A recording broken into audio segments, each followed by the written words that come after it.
It is Monday, the 8th day of July 2024. Hello, good evening, and welcome to Starr today on Starr 103.5 FM.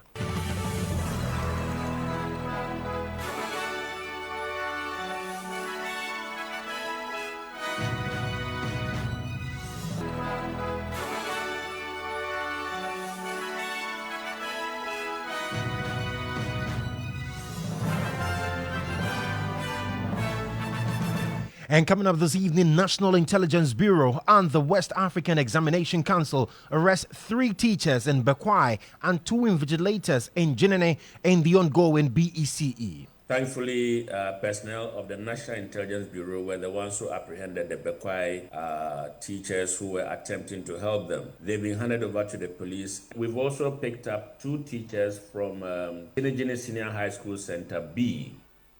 Meanwhile, Education Minister Dr. Yao Seiduchum has commended WAEC for implementing serialization, which has helped tackle leakage of examination questions. Let me commend WAEC. The last 3 years when I direct WAEC to use serialization, they complied and they obliged. This has helped curb what we knew to be examination leakage. Starr 103.5 FM. You want to say that you have the questions and you have gotten them leaked to you. In the bulletin this evening, 5 persons, including brother of sitting MP, pick forms to replace Dr. Matthew Opoku-Prempeh in Parliament in the Menchia South NPP primary. So far today being the first day of opening of nomination in Menchia South, so far we have 5 people who have picked so far to contest. We'll hear from Ashanti Regional Chairman of the party, Bernard Nchibo-Isiakon, who is assuring of a free and fair electoral process. And I promise it's going to be free and fair. Sure. It's a free and fair. Electoral Commission commends National Election Security Task Force for what it terms excellent job done so far as it announces a mop-up exercise from August 1. The mop-up voters registration exercise takes place from the 1st to the 3rd of August 2024, and it is to afford persons who turn 18 after the 29th of May or persons who had not previously registered. It is to afford them the opportunity to get onto our register. Also in the bulletin this evening, we'll tell you about SNET making case for strategic investor to make some 4 of its hotels profitable despite suspending sale of 60% stake to Agric Minister Dr. Brian Echampong. Maintenance funding, the required capital injections, the high capital expenditure needed, and all of that for us calls for the need for a strategic investor. And we've been through quite a lengthy process to do so. Stay with me because I've got details of these and more coming up for you.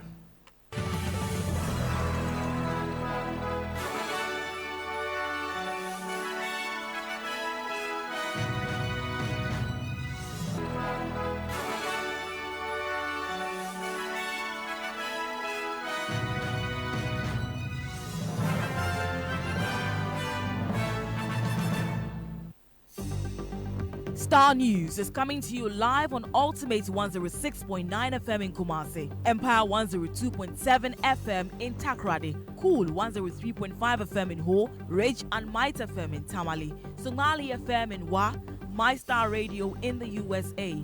Also live on Facebook on Starr 103.5 FM and on starfm.com.gh around the world.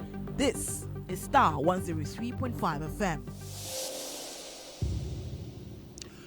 Grateful for your company this evening and welcome aboard Ghana's most comprehensive news analysis program, Starr, today here on Starr 103.5 FM. We are also live for you on Facebook at facebook.com/Starr 103.5 FM. So join me there with your thoughts, your comments, your views and contributions. And most importantly, remember to share the live stream link so that others can also get to be a part of this conversation this evening. My name is Joshua Kodjo Mensah. Let's get into the details of our stories this evening, and we're starting from the education sector because today marked day 1 of the Basic Education Certificate Examination, and so far the West Africa Examination Council and the National Intelligence Bureau have arrested 3 teachers in Bekwai and 2 invigilators at Jinene in the German North District. A total of 569,095 candidates are currently writing this year's BECE, at 2,123 designated centers across the country. The exam over the years has been characterized by incidents of malpractices, among others, raising concerns of the integrity of the exam. Now, day one of the exam, despite being smooth, according to what we've picked on the grounds, 3 teachers and 2 invigilators have so far been arrested, as the Ghana Education Service has also cautioned teachers, school heads, and all candidates to desist from all forms of examination malpractices. So listen to supervisors at some exam centers speaking to my colleague Obed Kingaglo earlier. So this center is Christ the King Examination Center, and we have 344 candidates, comprising 154 boys and 190 girls. The papers were brought on time, so we started at exactly 9, and unfortunately we lost 1 candidate from Association International School, so the number reduced to 343. Okay. We had an assembly with them and we briefed them on the head. The other one is unfortunate because he's a boy of Flagstaff House Basic School who passed on. And the other one just stopped coming to school, and that's why he didn't also show up. So we have 2 absentees out of 245 learners who are taking the BEC at this center, Ring Road East Basic School. So we have 243 who are present and are writing, and then 2 absentees. One, unfortunately, has passed away, and then the other one just refused to come and write. Issued a stern warning when it comes to examination malpractice. Have you recorded any of such incidents so far? So far, we have not recorded any exam malpractice because we had warned the children. We have informed them that there is no need to carry foreign materials. All that they're supposed to learn, they have learned it. It's now time for them to, actualize or practicalize what they have learned so that they can make it, because it's not any difficult paper. It's exams that they have been taking, and this one is no different. So that's what we have informed them about, to create a conducive atmosphere for them to write the exams so they can come out with flying colors. So you heard some invigilators speaking, or some supervisors speaking to my colleague Obed Kingaglo earlier. Now we'll be doing some regional checks for you to get to understand exactly what the situation has been in the various regions with regards the basic education certificate examination.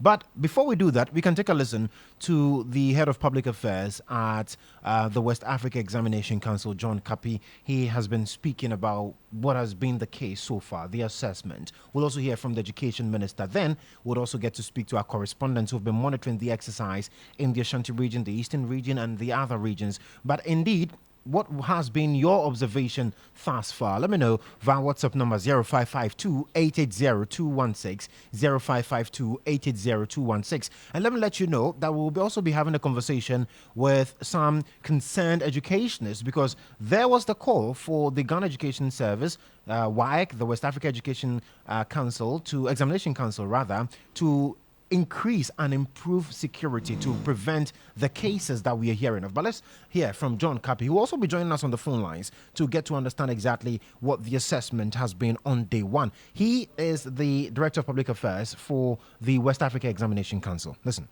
Day one has gone well by our standards, because when you are writing examinations and then even before the questions go out, you have all manner of things flying around, then it kind of creates discomfort. But as we speak, everything has gone on well. We're able to dispatch question papers. Of course, what I would term teething problems, that is to say that on the first day, there are a few delays here and there about items getting to exam centers on time. But this afternoon, everything picked up, and I can say that we've had a successful first day. Arrests have been effected. You know, I indicated in our press briefing last Friday that we're going to engage the National Intelligence Bureau. We're also engaging the National Security. We have the Ghana Police Service.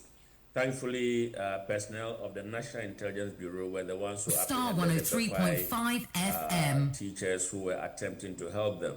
They've been handed over to the police, and we are waiting for further details so that we'll be able to tell the public what actually went on. We've also picked up 2 teachers from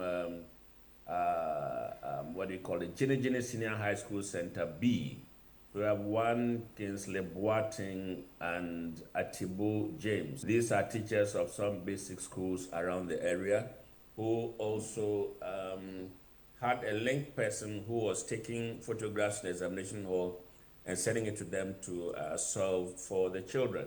So they've been picked up. They've also been handed over to the police.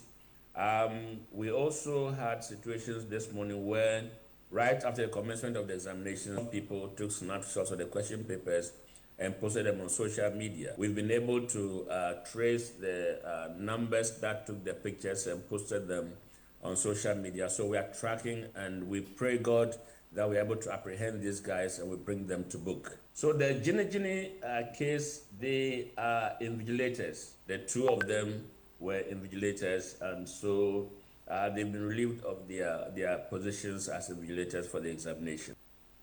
Well, so you heard there the head of public affairs for the West Africa Examination Council, John Kapi, telling us exactly what day one has been, the assessments thus far. And what we do know is that some 3 invigilators and 2 teachers have been arrested for some level of examination malpractices. But let's get to the phone lines and speak to the Ghana National Education Campaign Coalition. Benis Mpre Jechi, she's national coordinator for GNEC, and she's joining me on the phone lines now. Benis, thank you so much for your time this evening. Thank you. You're welcome. Great. So I remember last week you released a statement calling on WAEC and all the other relevant agencies to tighten security to prevent issues of malpractices. Well, on day one, yes, early days yet, but 5 people have already been arrested. Your thoughts? All right. This is a very great concern to us, and then we are worried that after now some of these things will happen as we write our BC exam, because we caution that WAEC will put all the security measures in place for the exams to run smoothly. But we can also not blame WAEC for this examination malpractices, because maybe they might have put in all the necessary measures, but some teachers and those who are arrested just decided to fly the law and do things on their own, thinking that they will not be caught.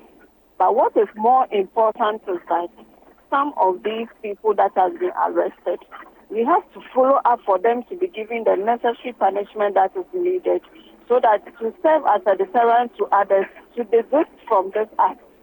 It is only when they allow the law to take its course in punishing these perpetrators, that is when it will deter others from doing same. But I'm sure that WAEC has put in the necessary measures to make the examination run smoothly. But these individuals decided to go above the law and do things on their own. And then we are extremely worried that this keeps on happening every year when exams are being written. And it's quite interesting because year in, year out, we hear incidents of this nature. We're told that people are arrested, some punishments are meted out to them, but it looks like an unending cycle.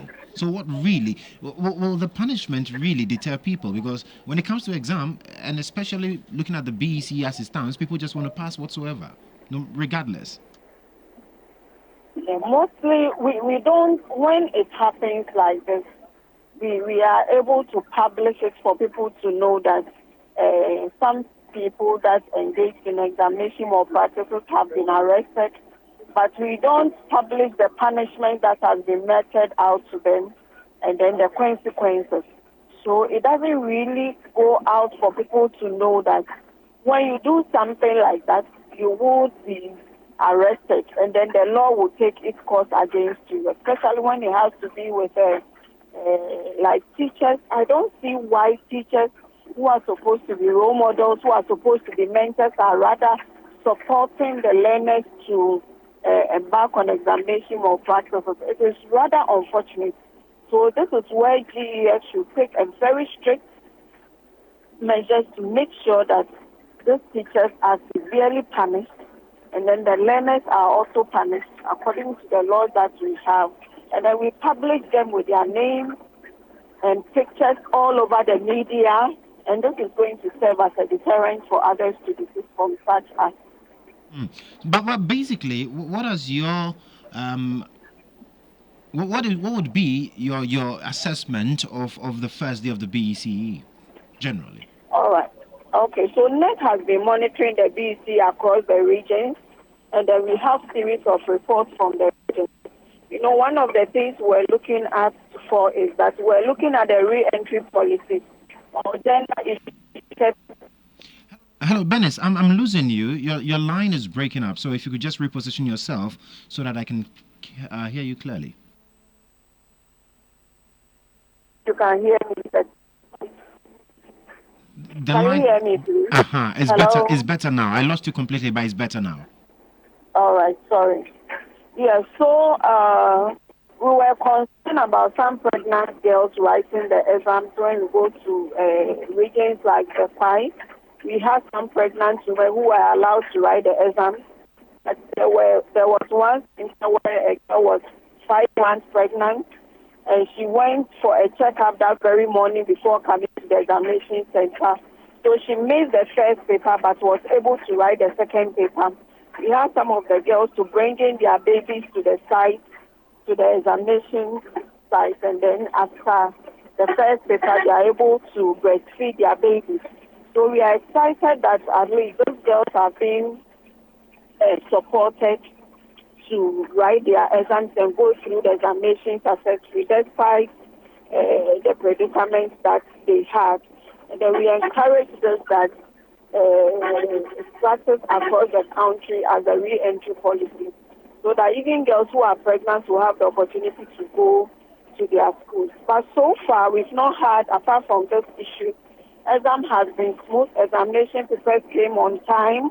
The invigilators did their best. Logistics were adequately supplied in most of the centers that members visited across the 16 regions in Ghana. So far, we are happy about the results, apart from those few issues that we have recorded. Right. Now, in our earlier conversation, you touched on the fact that, mostly we do not see the punishments advertised, but how severe should these punishments be to really serve as a deterrence to others? Yes, especially for teachers that are aiding students to engage in more practices. Their allowances should be withdrawn with immediate effect. Their names and pictures should be published in all the dailies, and then even if possible, prosecution should come in. And when this is done, it will deter others from doing things. Very well. Benes, thank you so much for joining us. And I'm sure that we'll keep having this conversation till the BEC wraps up. But we're really grateful for your time. Thank you. Right. So that's Benes Jechi. She is the national coordinator for the Ghana National Education Campaign Coalition. We'll be also speaking to the ranking member on the Education Committee of Parliament to get to understand exactly what his thoughts are on day one of the examination and what we can do to improve the quality and integrity of the BECE. Now, let's hear now from the Education Minister, Dr. Yawase Duchum. Now, he has commended WAEC for implementing the serialization, which has helped tackle leakage of exam questions. He spoke to the media when he visited some examination centers here in Accra. Listen to the Education Minister. Commend WAEC. The last 3 years when I directed that schools or WAEC should use serialization, they complied and they obliged. And today, as I speak with you, the examination center you see here will have different sets of questions from the examination center not too far from here. This has helped curb what we knew to be examination leakages. Because if you want to say that you have the questions and you have gotten them leaked to you, you don't know which examination center has that question. So parents are not buying, students are not interested. They are focused on studying and going to write the exam, because if they accept the question, they don't know if it's going to be their questions or it's not going to be. Okay. They've scaled it up to high schools, and the WASI that is coming out, there will be a serialization element where different schools may have a different set of questions. Even if they are same, they are scrambled. Your question 1 may be my question 20. So if you want to get the same question from a source and get a lead to you, you are not going to succeed. So I think WAEC has done something wonderful. What we are now trying to avoid is more practicing within the classroom when they have the same set of questions. They are doing very well with the invigilators, but also next year are looking at how do you serialize within the classroom so that student A, who is seated here, will have different questions from student B, seated in the same classroom. And that's the next frontier. Until we get to e-testing, where you cannot cheat automatically because the computer will select different questions for different students, we have to serialize, we have to prevent students from cheating. And when it happens, WIC also has a different way of determining who has cheated. But we don't want to even get there. Let's stop it. So that's the Education Minister, Dr. Yao Osei Educhum. Let's get on the phone lines and speak to the ranking member on the Education Committee in Parliament, Honorable Peter Nochu Kodjo. Honorable, thank you so much for your time this evening. Hello. Hello, Honorable, can you hear me? Yeah, good evening. Thank you. Good evening to you. Thank you for joining us. So today is day one of the BEC. I know you've also been checking on the process in your area, among others. What is your assessment of day one? Well, thank you very much. The BEC examination started this morning peacefully throughout the country, at least. I was in my constituency to wish my constituents who are candidates very well. I think everything went on till I left in the afternoon. However, I'm getting the information that some examiners have been arrested for allowing cheating and all those things. And it's a lot unfortunate because we have all been praying and saying that we should make sure that cheating does not become part of the examination process. But it's rather unfortunate that this has happened.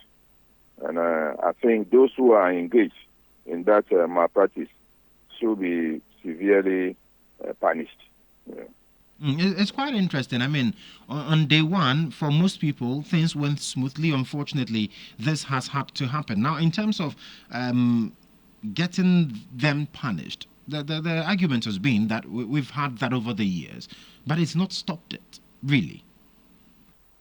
Yes. You see, what baffles me is teachers and vigilators who are engaged in this.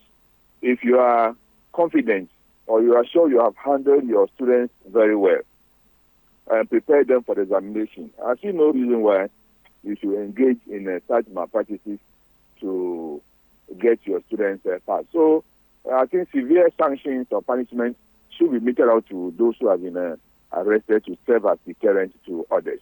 I think that way we can continue to curb the incidents of malpractices. And for some, severe punishment would mean that those teachers' courts should have their licenses revoked. Do you agree?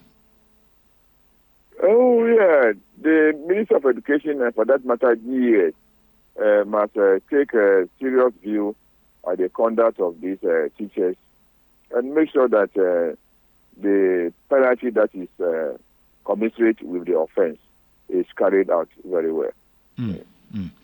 Very well. Thank you, Honorable. Thank you so much for joining us. And I'm sure that once we are able to have the conclusion of this BEC, we'll have further conversations on this. Yes. Great. So that's Honorable Peter Nochu Kodjo. He is the ranking member on the Education Committee of Parliament, also the Member of Parliament for Akachi North, speaking to us on this particular matter. We'll also be getting to our correspondents shortly to get to understand how the process panned out. For instance, the Greater Accra region, Obed brought that report, and we heard that everything ran pretty smooth. But in the Ashanti region, for instance, we're hearing of some teachers complicit in issues of this nature, and we'll also find out from other parts of the country how the BEC went on day one. And I'm sure you've also cited the letter from President Akufo-Addo to his amazing BEC candidates on the occasion of the CSBC. We'll bring you excess of that also shortly. But let's get to the phone lines and speak to our Volta regional correspondent, Abdul Faisal Idrisu. Faisal, thank you so much for joining us. Now, you have been combing the region and also checking up on the BEC day one. What did you find out? Well, the examination began this morning in a very orderly manner. The first place I entered this morning, there was not a single security officer, but of course, there was so much order across the centers. There were 2 centers at Avenue High School where I entered in the morning. Some 543 candidates at that center for both centers. And then there were 32 schools, I'm told. The first 2 papers were taken without any issue. And so I assume that is the case across the region. We have not picked up any information otherwise. In the whole municipality, it's been a very calm, orderly exercise for day one. And so in the Ashanti region and in some areas, we've heard reports of examination malpractices. In the centers you visited, did you see mechanisms put in place to check against such? Well, I see the invigilators and so the external ones very focused on these very examinations. Today, when we got to the senior high school, even before the candidates entered the room, sounded this caution to both their teachers that were around and the candidates themselves. The ranking member on Parliament Education Committee was there to sound the same warning. Let me also let you know that in the Volta region, there are about 29,000 plus candidates across some 1,000 plus centers.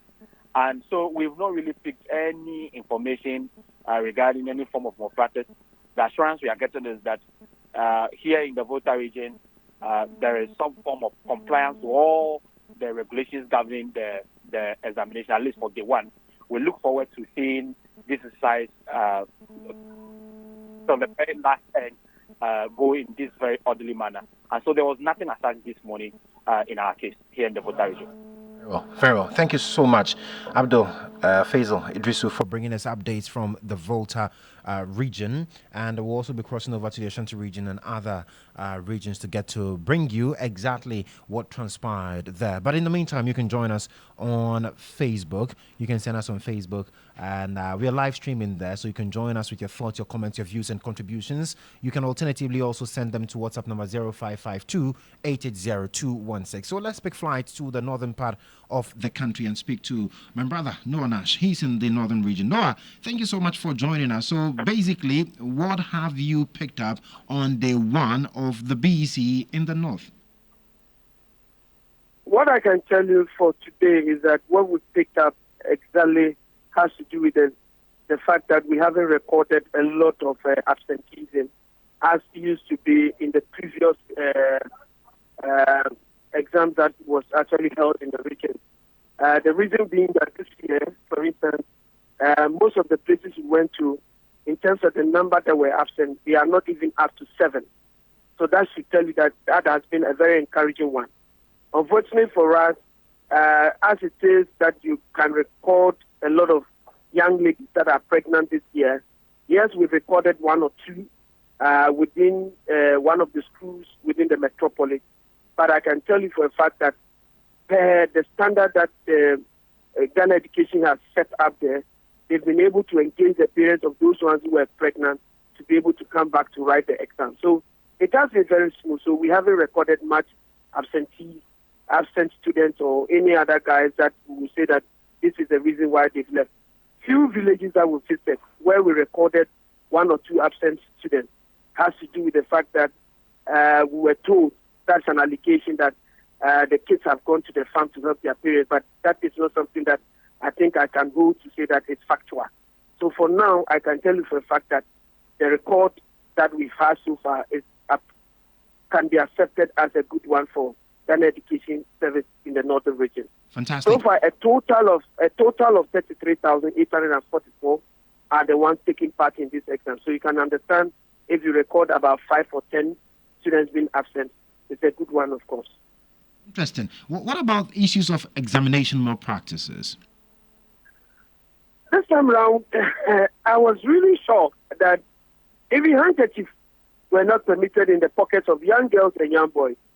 There has been a very thorough search that was done by both the supervisors and vigilators and the police. The police were actually asked to stand during the process where students were entering. They were asked to supervise the search process.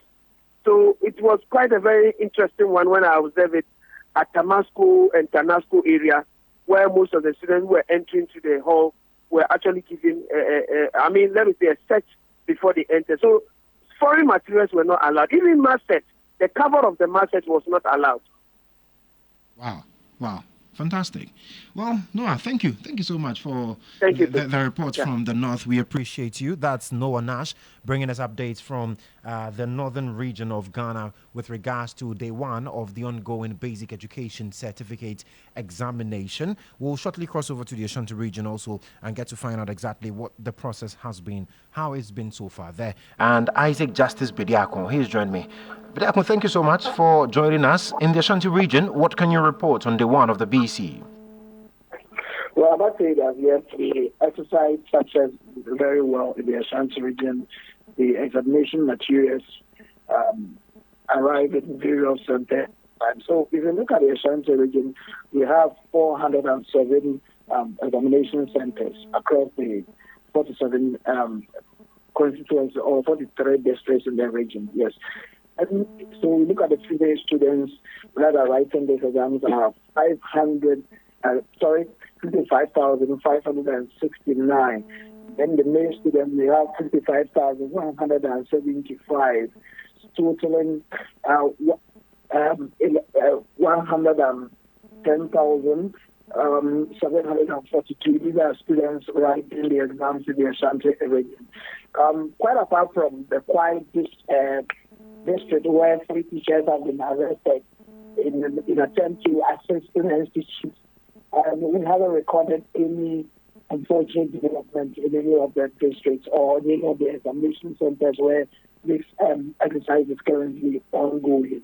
And so we have to monitor and see how things will go from tomorrow going. But for now, it's been very peaceful, and the education in the region described it as perfect start for students in the region.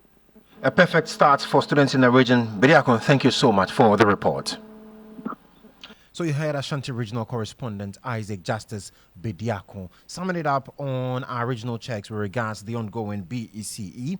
This started today on Starr 103.5 FM. But once we are dealing with education, let's look at another phase of it. And the Ghana National Association of Private Schools is urging government to hasten slowly and consult stakeholders in the education sector on the purported free senior high school bill, which is intended to be laid before Parliament. Now, the association believes that through inclusive dialogue, Ghana will benefit from an educational system that supports the aspirations and needs of every learner in the country. Let's speak to the president of the Ghana National Association of Private Schools, Professor Damascus Turosong, for more on this development. Prof, good evening. Welcome to Starr today.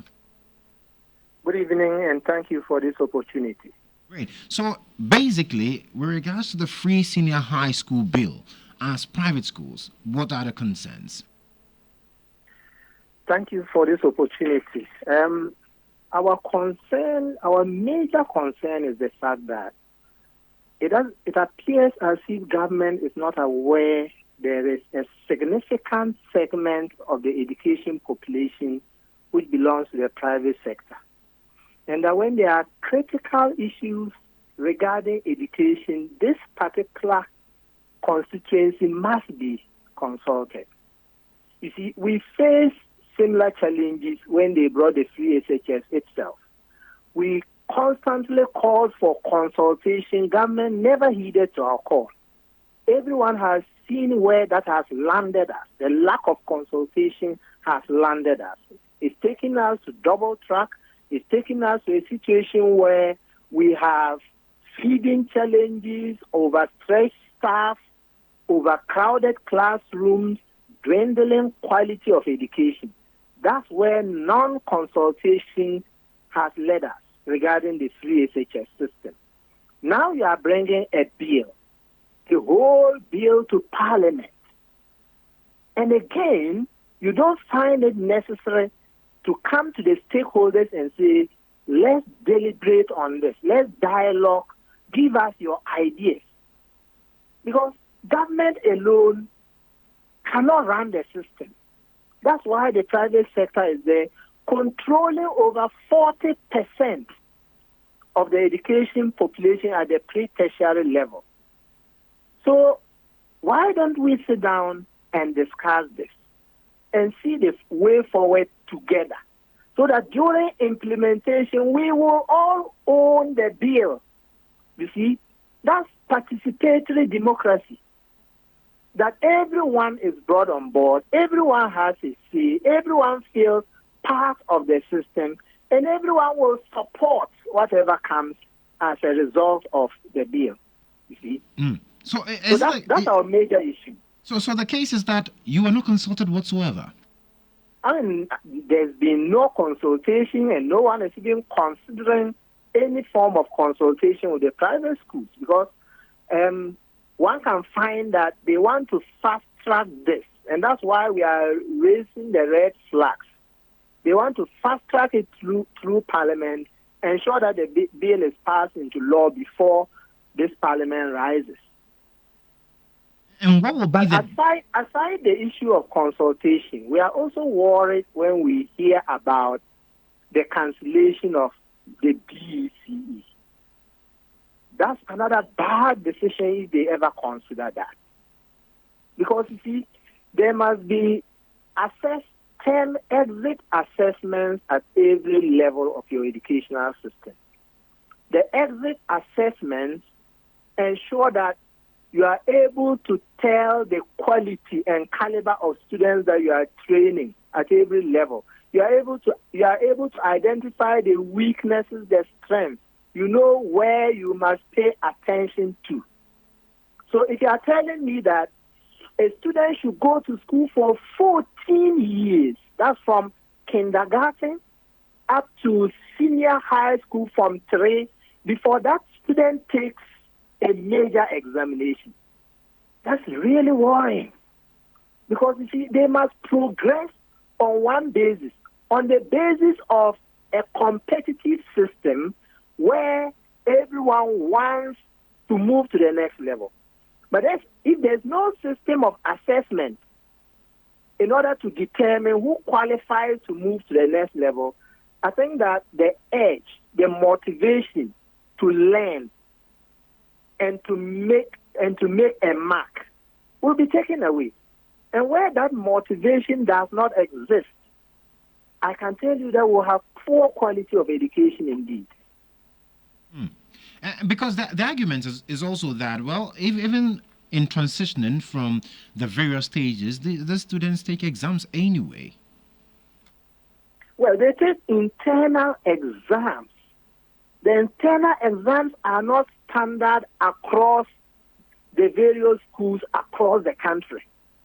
The internal exams are set by teachers within each school who determine the marking scheme. So you are not going to have any standards that you can measure across the country. But an exit exam that is conducted by the West African Examinations Council has the same questions, the same marking scheme, the same grading system, which will tell who really qualifies to move to the next level. Right. So, Prof, have you made this known to the Ghana Education Service, to the Ministry of Education, to take time and consult before the bill is laid? Well, I mean, we only heard about this bill, a week or so back. So we've written, there's the press release that we've come out with, but of course, we are also sending same concerns to the Ministry of Education, hoping that it changes something. Very well. Prof, thank you so much. And we'll be keeping tabs on this to ensure that we also do follow through and get to know how it all pans out. But thank you so much. Thank you so much for the opportunity. Great. So that's Professor Damascus Turosong. He is the president of the Ghana National Association of Private Schools. This is Starr Today on Starr 103.5 FM. Stay with us. We've got more. Starr Today. First, fast, and credible. Let's do some politics now. And 5 members of the New Patriotic Party in the Ashanti region have picked nomination forms to contest for the party's parliamentary primary scheduled for Sunday, the 14th of July 2024 in Kumasi. Now, it follows the appointment of Menchia South MP Dr. Matthew Opoku-Prempeh as the running mate to the NPP's flag bearer, Dr. Mahmoud Bawumia, in line with the party's constitution ahead of the December 7 presidential race. Now, the NPP today opened nominations for interested members of the party in good standing to pick forms and file on the 9th of July, which is tomorrow. Now, first National Vice Chairman of the NPP, Dankwa Smith Bute, addressed the media. Listen to him. Matthew Kodjo Mensah is the running mate for our presidential candidate, Dr. Mahmoud Bawumia. So therefore, we have to come to the constituency and re-elect somebody who will be our parliamentary candidate in Mensah South. That is why we are here. On that note, I declare the nomination open. So if you're a woman, you have to pay 17,500. If with bankers draft, okay. If you are a youth, that we term youth from 18 to 40, you have to pay 17,500. If you are disabled, you have to pay 17,500. Apart from that, there is nothing again. From today that I've opened this nomination, tomorrow we are going to close the nomination. We do the vetting on Wednesday, and then on Sunday we do the elections. You heard first National Vice Chairman of the NPP, Dankwa Smith Bute, addressing the media. Now, all we know is that 5 people have picked nomination forms with deep interest to contest the party's Mensah South parliamentary primary. Haruna Al-Hassan is Mensah South Constituency Secretary, and he's been speaking to Starr News. So far, today being the first day of opening of nomination in Mensah South, so far we have 5 people who have picked so far to contest. Who are they? We have Nana Owusu-Efriye Prempeh. We have lawyer Nene J. Bafewa. We have Honorable James Owusu-Boakye, Akwesi Koka JMPP, and Mr. Kodjo Abankwa MP. 5 so far have picked. With the numbers that I've picked now, do you envisage more? I can't tell. As you can see, I have many left of the nomination forms left. So, by the close of nomination tomorrow, we can't tell how many people are coming. 2 days opening for nomination. So until we close nomination, we can't tell how many people are coming. And again, let's bear in mind, picking of nomination is different from filing. Somebody could pick, but may not file at the end of the day.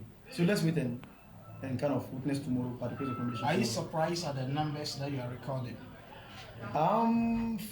Personally, I'm not surprised. I'm not surprised because Mensah South is a very sensitive constituency in the country. So I'm not surprised. So I'm even guessing maybe we could even have more. So I'm not surprised at all. Very attractive constituency, not only in the region but in the country. So let's wait and see what happens by the close of nomination tomorrow. So you heard the Mensah South Constituency Secretary Haruna Al-Hassan. Now, supporters of prospective candidate Nana Owusu-Efriye Prempeh, who is the biological brother of the outgoing Member of Parliament for the constituency, Dr. Matthew Opoku Prempeh, led by Abanka Menu, who picked the forms on his behalf, also spoke to the media and was telling the media and the people of Mensah South why Dr. Matthew Opoku Prempeh's brother is the right choice. We, the team of Nana Owusu-Efriye, we are going to ensure that victory become ours. We are going to work hard, sell our candidates to the delegates for them to understand that he is the best choice for Mensah. The vacuum that has been created in Mensah, we, the supporters, we, the candidates, we, the delegates in Mensah, believes very strongly in him that he can fill the gap. He can take Mensah to the next level that we want to get to. At Mensah constituency, he has been a police station executive from years. We have worked with Nana Owusu-Efriye since 2008. That he joined the party to become an executive member of the party.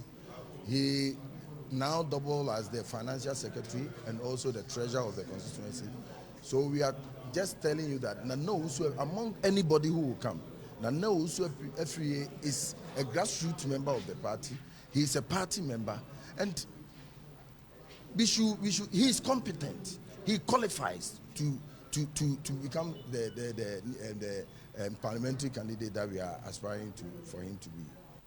Well, when all was said and done today, Ashanti Regional Chairman of the party, Bernard Nchibosiak, also known as Chairman Wintume, assured the aspirants of free and fair election come Sunday. Nana Owusu-Efriye Prempeh, my senior as Prempeh candidate, I've given to him to enable him to contest. Good luck. Yeah. So, I give him, I wish him good luck. Yes. And I promise it's going to be free and fair. It's a free and fair. Thank you. Thank you. God bless you. All right, so that was the camaraderie that characterized the picking of forms today. But let's get on the phone lines and speak to Ashanti Regional Correspondent Isaac Justice Bediako, who has joined me again. This time around, not education, but on the primary set for Sunday. Bediako, so you were there. You witnessed everything. We are told 5 people have picked forms. Who are these 5? Hello? Hello, Bediako, can you hear me? Yes, it's better now. Okay. Please can repeat the question. Okay, so I'm just asking, 5 people picked nomination forms today. Who are these 5 who, first of all, have come out to express interest? We know of Dr. Matthew Poku Prempe's brother, but who else? So there's a lawyer. The 2 lawyers are involved in this particular contest. We have lawyer Nana James Bafo Awia. He is the personal lawyer to Dr. Matthew Opoku Prempe. And he has also picked forms to contest in this election. We also have Kwesi Koka Jembibi. He's also contesting. He's also a lawyer and a family member from the National constituency. Then we have Kwabena Ado Amankwa. He's also contesting. Then we have lawyer Kingsley Bunsi Chirichiri. In the morning, he was on his way there, but unfortunately, it didn't happen. He went back, so we don't know whether he later find a way to pick forms. But as it stands now, these 5 people have picked. I've also seen posters of Nana Tema.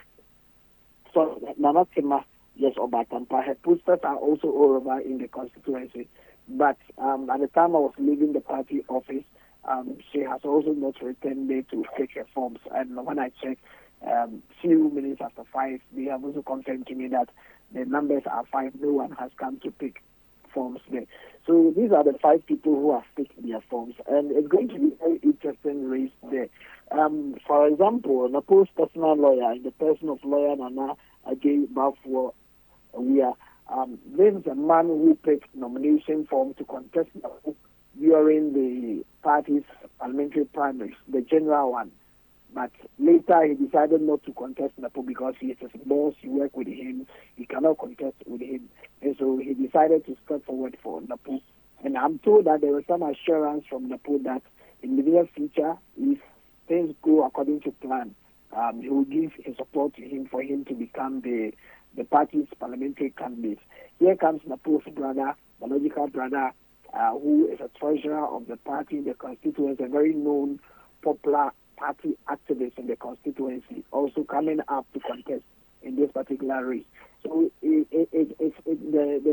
tensions are building up. There are people in the country who are campaigning against Napo's brother that, this is not a family, chair, that when your senior brother is out, you also come and take over.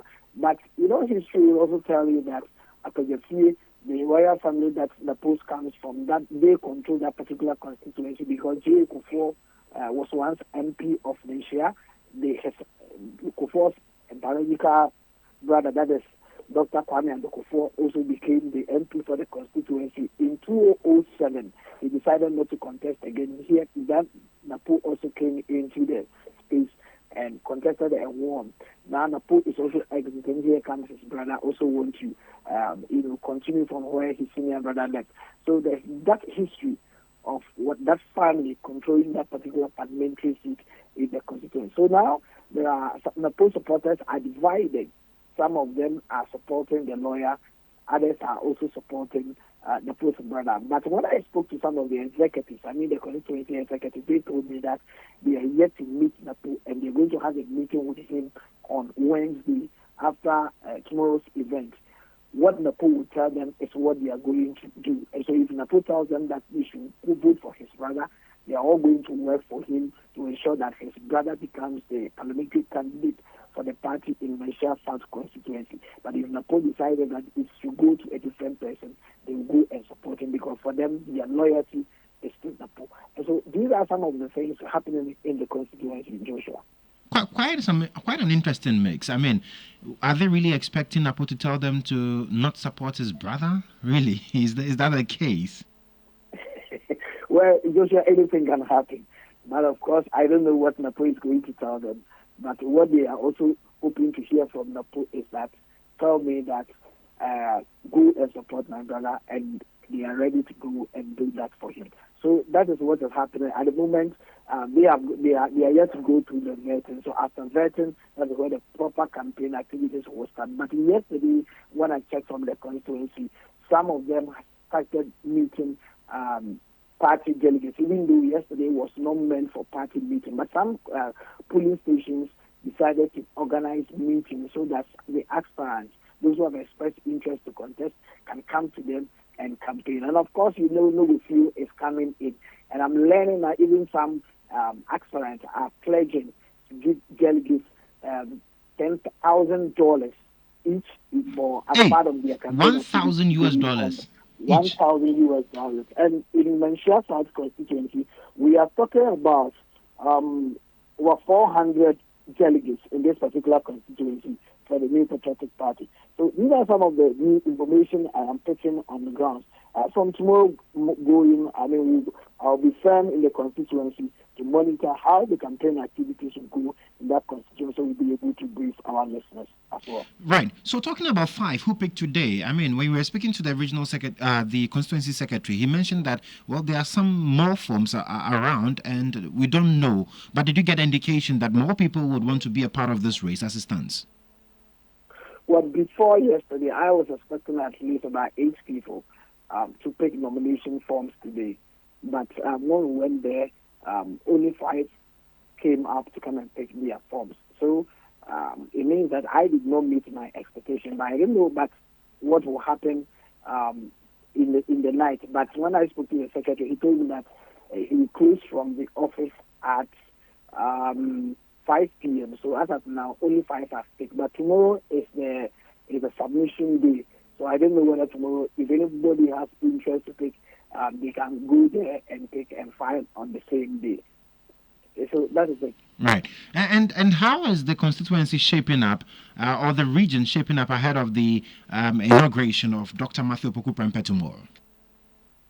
Well, I expect to see heavy attendance at the Kumasi Jubilee Park where the event will take place, because when I went to the constituency office, I realized that the secretary, together with other constituency secretaries, were, discussing the T-shirts that they are going to give to their constituency executive members that will attend the event.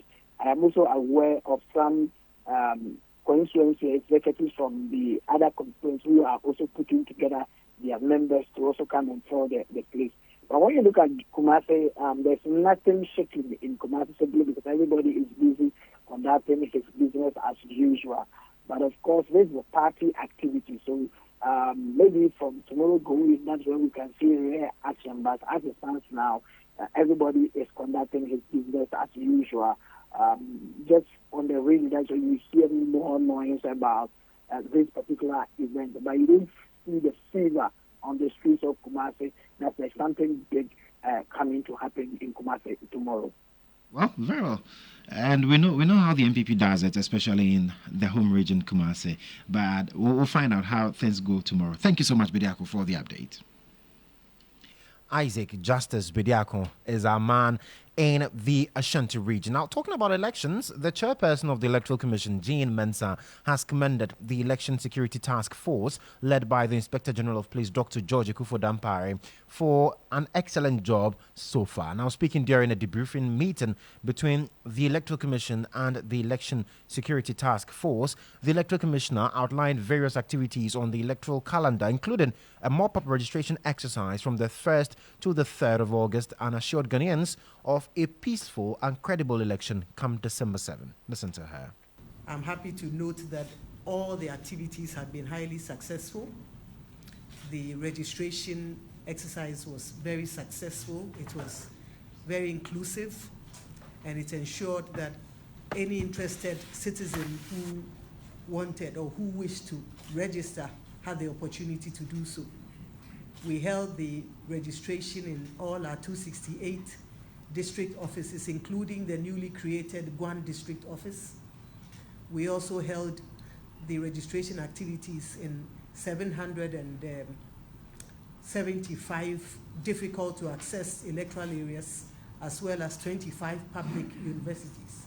And I'm pleased to note that as a result of the robust methodology and arrangements we put in place, we were able to bring on board a great number of people, interested, eligible Ghanaians who were keen to register. And as we speak, we haven't received one complaint of a citizen, an eligible citizen who was keen to register but was unable to do so. So we are pleased with the arrangements that were put in place. We would like to commend our staff, both our permanent and temporary staff, for the excellent job done. In addition to that, we couldn't have done this without the cooperation of our security agencies.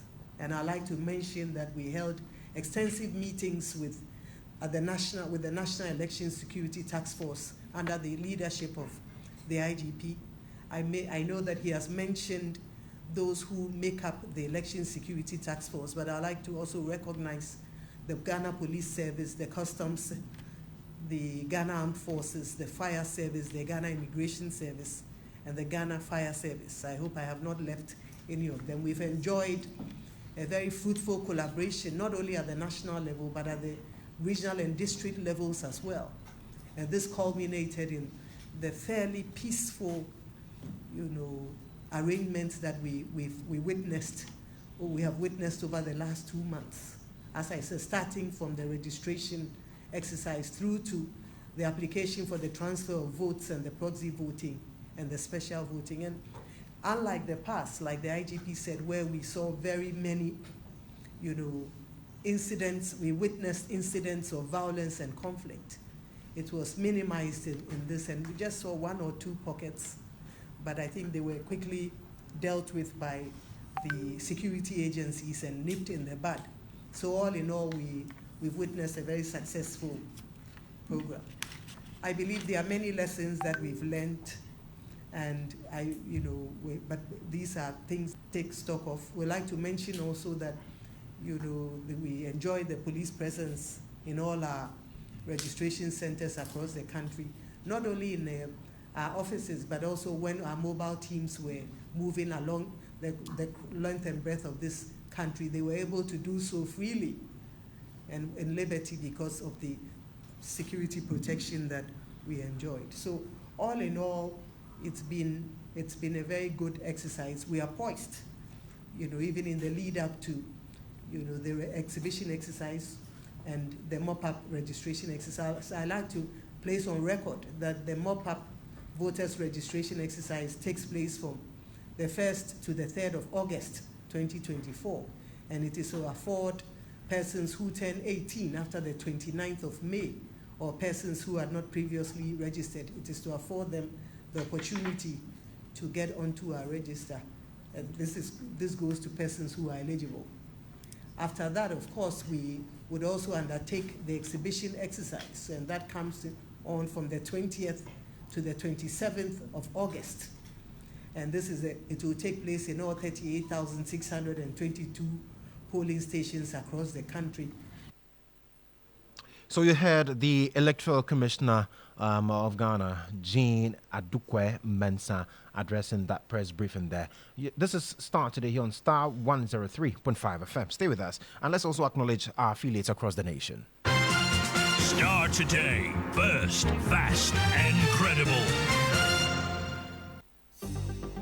Starr News is coming to you live on Ultimate 106.9 FM in Kumasi, Empire 102.7 FM in Takrady, Cool 103.5 FM in Ho, Ridge and Might FM in Tamale, Somali FM in Wa, My Star Radio in the USA. Also live on Facebook on Starr 103.5 FM and on starfm.com.gh around the world. This is Starr 103.5 FM.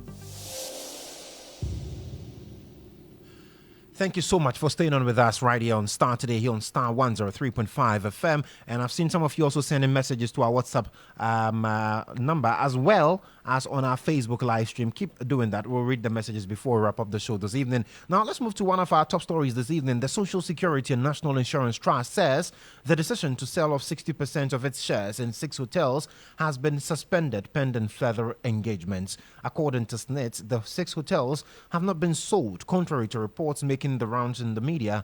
Addressing the media on Monday, Director General of SNIT, Kofi Osafo-Marfo, maintained the hotels have not been profitable. According to him, the only hotel out of the 6 that has paid dividends to government in the last 14 years is the Labadi Beach Hotel. You recall, Member of Parliament for North Town Samuel Okudzeto Ablakwa and some civil society organizations have raised concerns about the intended sale of the hotels to Rock City, which is owned by the Minister for Agric, Dr. Brian Ichampon. But the Director General of SNIT insists the sale must go on to make the hotels more profitable. Listen to him. Maintenance funding, the required capital injections, the high capital expenditure needed, and all of that for us calls for the need for a strategic investor. And we've been through quite a lengthy process to do so. Bear in mind, we've also tried having external management companies running SNIT, running the hotels, the SNIT hotels, beg your pardon. And that hasn't resolved the problem either. So for us, we look at it twofold. Looking to resolve a problem and do so with the introduction of a strategic investor. And we've outlined the reasons there. Consistent losses by almost all of our hotels. I know you are aware that Labadi does make a profit, but the returns are below par. They haven't paid us any dividends, with the exception of Labadi. Labadi Beach Resort only started paying dividends for the last 2 years. They haven't from inception. We've been called in to fund capital expenditure and maintenance expenditure and even SNIT contributions of the workers. In fact, a group of the hotels cannot even afford their auditors' fees. Accounts since 2018 haven't been audited. And if you put all of that together, what we have to do is to take action. And that's what we are seeking to do. So those are the hotels. Can we have the next slide? So you heard there, Kofi Osafo-Marfo. He is the Director General of SNIT. He says the hotels have not been profitable. So yes, the intended selling of its 60% of its stake in these hotels to Dr. Brian Ichampon has been suspended pending further investigations or engagements. But what we do know, according to what we've been told by the Director General of SNIT, is the fact that the hotels still need a strategic investor because the hotels are not performing well. That's the position of SNIT. The hotels are not performing well. They have suspended their current proposal to sell off 60%, but the sale must still go on. So that's what it is as it stands now. Now, he's also refuted the claim made by Freddie Blay that SNIT rejected his son's bid valued between $150 million and $200 million, insisting the claim is unsubstantiated. According to him, the company owned by Freddie Blay's son submitted a technically deficient proposal which led to its outright disqualification. He starts describing Freddie Blay's assertions as disingenuous. Listen. All these issues about hotels is the claim that has been made that by Mr. Freddie Blay that his son's company, Spartan Ives, bid $150 to $200 million and SNIT turned it down. Again, that can't be substantiated. And I want to take you through the process and Spartan Ives' involvement with the trust. The way the process works is as follows. This process was on the procurement methodology was a cost and quality basis. What that means is that we assess the technical and financial proposals that you bring. First, you bring your technical proposal, you submit that, everyone does. The proposals are opened in front of everyone. They go to an evaluation panel. It is scored. Once it is scored and you get past the pass mark, we then assess your financial proposal. That is the process, and that is what the law requires us to do. We did exactly that. Sparta Knives did not get past that stage. Their technical proposal was weak. They scored below the required 50%, and so their financial proposal was not even assessed. The envelope was not even opened. It was returned to them. That is what the law requires us to do, and we did so. And all of these are in the minutes. So if there's anyone who wants to challenge them, we are very happy to oblige. So to say that SNET received an offer of 150 to 200 million and turned it down is not accurate. With all due respect, it's simply not accurate because the offer was never made. The offer was never even opened. They failed at the technical stage, and therefore this assertion that they offered us 150 to 200 million can't be substantiated. In fact, they could say anything they want to, but it's simply not accurate to say that SNET was made an offer of 150 to 200 million, which we turned down. It's not accurate, and it's a bit disingenuous to really state that as a fact.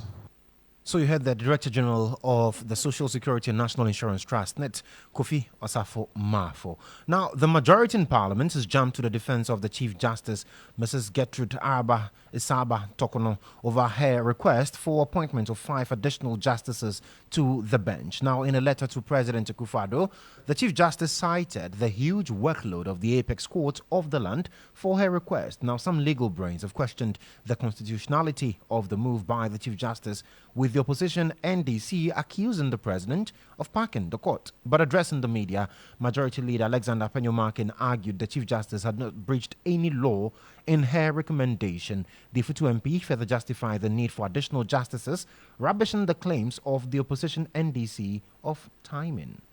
In the United States, the Federal Supreme Court received between 5,000 to 7,000 new cases each term, that's each legal year. However, the court only grants 80 cases for plenary review with viva voce arguments, and it usually disposes of around 100 or more cases without plenary review. Isn't it strange? Is that what is happening in Ghana? No. In Ghana, you cannot do that. A judge, the Chief Justice, is compelled to empanel once the matter comes before the court. The registrar transmits a process, it has to be empaneled. And that is why, in the wisdom of our founders of the 92 Constitution, they made provision for a minimum. So we say with emphasis that the Chief Justice hasn't done anything illegal, immoral, nor unconstitutional in respect of her recommendation for the need to increase the number of justices at the Supreme Court. Now, perhaps I may have to bring in our neighbors, Nigeria. Nigeria is also a federal state. Recently, it increased its federal Supreme Court bench, the number, to 24 because of issues similar to what has warranted the recommendation of our Chief Justice. And they are fine with it. Now, in our country, Supreme Court, no less than 700 cases are received each year. And what we think must catch the attention of those who are opposed to this is that, unlike the US, judges exercise discretion to hear some of the cases is received, provided they meet their threshold. I've already stated that. In Ghana, our Supreme Court is required to hear every single case brought before it without any such thing of asking whether it meets a minimum consideration. Now, if you look at the United Kingdom justice delivery system has some other institutions that deliver justice, that go into cases without going through the mainstream system, in spite of all the provisions that they have to deal with cases all the way to the Supreme Court. They have recently done some reforms. So, by virtue of our constitutional architecture, every case in Ghana is to be heard on its own merits, be it an appeal or a motion. Now, the point must also be made, however, that our Supreme Court is a constitutional court, and for that matter, when any matter in any court touches on the constitutional interpretation, the court below is obliged to refer same to the Supreme Court for same to be determined, as we all know. I've emphasized that already. Encourage our NDC friends to allow institutions to grow. We should not do partisan politics with every issue within a national space. That's Alexander Apenyo Markin. He is the majority leader. Well, the former president and the flag bearer of the NDC, John Dramani Mahama, he's also been speaking to this particular issue, this move by the CJ to propose some 5 names to the president. And he spoke at a press engagement yesterday, answering a question posed to him by Sewa Amihia. Listen to John Dramani Mahama. The issue of judges, I believe that our constitution gives the judiciary certain privileges. They are the only arm of government that does not renew its mandates. They don't go for elections to be re-elected as judges, and they're given security of tenure. I think that the obligation and responsibility of every president is to appoint fair-minded people. Human beings, as we are, would have our own inclinations towards one party or towards one religion or towards one culture or other. There are many things that make us who we are. But the obligation on when you become a judge is to look at the cold, hard facts and rule based on that. Some of the pushback that we are seeing currently is the penchant by this president to pack the courts. And only recently, you've seen what happened. And I can't understand why the Chief Justice will be the one recommending, which judges to appoint. The Constitution is clear. That is the President who appoints judges in consultation with the advice of the Judicial Council. And so the initiative to appoint judges must come from the President and submitted to the Judicial Council. It brings it back with advice to the President, and the President forwards it to Parliament. That is the procedure. It is very rare that this time the recommendation comes from the Chief Justice to the President. And even the issue of capping the number of judges. The Constitutional Review Committee recommended that we cap Supreme Court judges at 15. And so the issue of capping the Supreme Court is not for the Chief Justice to say. We will resurrect the Constitutional Review process when I become President. And when we do that, we will put it to the Ghanaian people whether we should retain the 15, whether we should reduce it, or whether we should increase it. And so I don't think that should be the Chief Justice saying that we should increase and cap at 15. And even when she says, and cap at 20, and even when she says cap at 20, she has already recommended the 5 that will cap the 20. Thank you. And even bring it to 21. Because if you add that 5, it will go to 21. And so I think that we must, as much as possible, if you have the discretion, the president of this country has a lot of discretionary powers, but that discretionary power must be exercised with responsibility, and make sure that when you are appointing people onto the judiciary, which has security of tenure until they reach 65 or 70 or whatever age is recommended, you cannot remove them unless for stated reason. And so in appointing people to such powerful positions where they are the arbiter of whatever happens in this country, we must make sure that we use a criteria of fair-minded people who can put their prejudices aside and be able to judge fairly, because they are the last resort when disputes occur. So you heard former President John Dramani Mahama is also flag bearer of the National Democratic Congress seeking re-election in 2024, December 7, to lead the people of Ghana. But it's time to bring you the sports. And Benjamin Yamoa is here. Benghazi, welcome. Josh, thank you very much. You're looking good. Yeah, no, you're looking extremely dapper, and I like the designer you are. I've been trying to follow in your There's no steps. designer in this. Oh, but I see that they. Yours is Nana, more like it. Nana Jai. They are watching us. They can see what is what. Yes, and which is which. they can see the political suit and how you're looking dapper in it. And how's your what weekend? Are you wearing? So who are you wearing actually? Who am I wearing?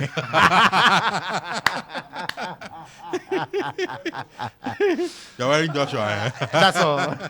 Anyway, so in sports today, now the Black Queens of Ghana have arrived in Tokyo ahead of the international friendly game with Japan, which is scheduled for July 13. The team departed Accra on Sunday afternoon and arrived in Japanese capital city of Tokyo this evening.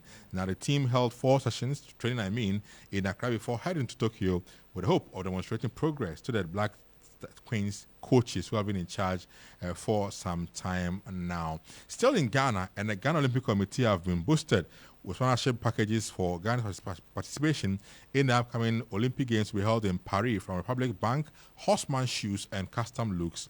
Republic Bank have donated 5,000 euros, while Horseman Shoes has provided shoes for all athletes and officials, while Custom Looks have provided tracksuits and kits for the Ghanaian athletes for the Olympic Games. Speaking at the presentation of the ceremony, the GOC president called on corporate Ghana to come on board and support a team who are going to be leaving on 9th of July for Paris camping before the games kick off somewhere 27th of the month of July. Don't forget, 7 athletes and 2 swimmers repping Ghana at these Olympic Games to be held in Paris for this particular year. Some sad news from Morocco, where Moroccan club Etihad Tanger has revealed that a search continues for 2 footballers who went missing of the country's northern Mediterranean coast on Saturday. Now, 5 staff members from the Top Flight Club were taking part in an excursion on a yacht rented from the beach resort at Mdik, north of the city of Tetouan in Morocco. The emergency services rescued 3 people after the incident, but senior players Abdul Latif Akrif and Salman Al-Harak are still missing. Now, Osama Afla, Suleimani Dadu, and also Abdul Hamid Mali, a Moroccan U20 international, were rescued after being out at sea for several hours. Afla is a club employee, while Dadu and Mali are considered promising young players with a reserve team. Now, Etihad Tanger president Mohamed Shokwi confirmed the search for the missing players are still ongoing. He also asked members of the media and fans on social media to continue to be careful with the information they share about these players who are still missing, and it continues to find these 2 people who are still missing in the Moroccan Sea, somewhere close to Tatouan. And that's an interesting and a sad one there, obviously, in Morocco, with these 2 footballers who are still missing. And it brings me back to recall when, in Ghana, 10 years plus, when Castro, 14 years, I think, 14 years, when Castro and the lady went missing, and up to now, Ada somewhere.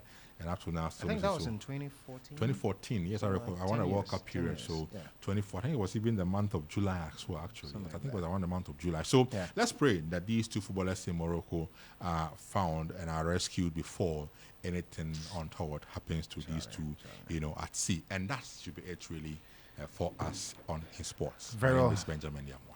Very well, Benjamin Yama, thank you so much for bringing us the latest updates in sports. This is Starr today on Starr 103.5 FM. Stay with us. Starr today, burst, fast, and credible. Now, many of us have been very, very, very guilty of reaching the cotton buds to soothe an itchy ear, thinking it's a harmless solution. But contrary to popular belief, health experts warn this common practice can lead to a serious ear damage, even perforated eardrums. Now, in the following reports, Nirena Baz investigates the hidden dangers of using cotton buds in your ears and gets expert advice on how to keep your ears safe. Tons of people use cotton buds, known in local parlance as yuasum, on a daily basis with absolutely no idea about the hidden dangers. For many, the use of these sticks is to get rid of an itch in the ear or simply clean it. Though these sticks packaged in tiny plastic pouches may seem harmless, ear specialists say using them can lead to devastating hearing problems. But how much knowledge do users have of these cotton buds? We use it to take the dirt from our ears. Who told you that? No one, but actually when you see it, that's the first impression. Should I say it's a culture that has been transferred to us? So that's how it goes. What do we use it for? We use it to take dirty from our ears.